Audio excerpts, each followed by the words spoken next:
Hello माझी YouTube family, चला तर आपण आज आपल्यासाठी गावठी गुलाबाविषयी बोलणार आहोत। तर व्हिडिओ कुठेही स्किप न करता पूर्ण बघा। तर मी गुलाबाची कटिंग केली होती आता मे महिन्यामध्ये आणि आता ऑगस्ट महिना चालू आहे आणि आता बघा किती फुलं आणि कळ्यांनी भरलं आहेत आणि भरपूर प्रमाणात फुलं आले आहेत। तर आपल्या गुलाबाचा रंगाचा गुलाब सुंदर तर दिसतोच, तर आपला त्याचा वासही खूप सुंदर येतो आणि या गुलाबाच्या फुलांपासून गुलकंद बनवतो किंवा आयुर्वेदामध्येही याचा खूप वापर केला जातो। ही गुलाबाची फुले एक नाही तर गुच्छाच्या स्वरूपात येतात, जेवढे मनमोहक आकर्षक करतात।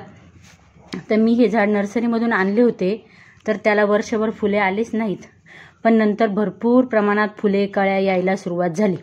मी त्याला एक सिमेंटच्या कुंडीत लावले आहेत आणि लावताना मी त्याला माती, थोडंसं आपली वाळूची रेती वगैरे राहते ती आणि शेणखताचा वापर केला आहे आणि 2-3 आठवड्यातून एकदा कांद्याच्या सालीपासून बनवलेले नायट्रोजनयुक्त पाण्याचा वापर करते।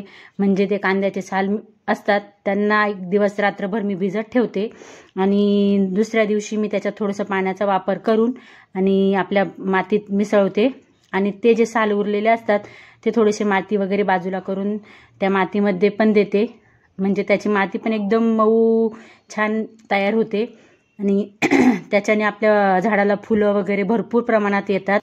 चला, माझा व्हिडिओ आवडला असेल तर माझ्या चॅनलला सबस्क्राईब आणि लाईक करा। बाय।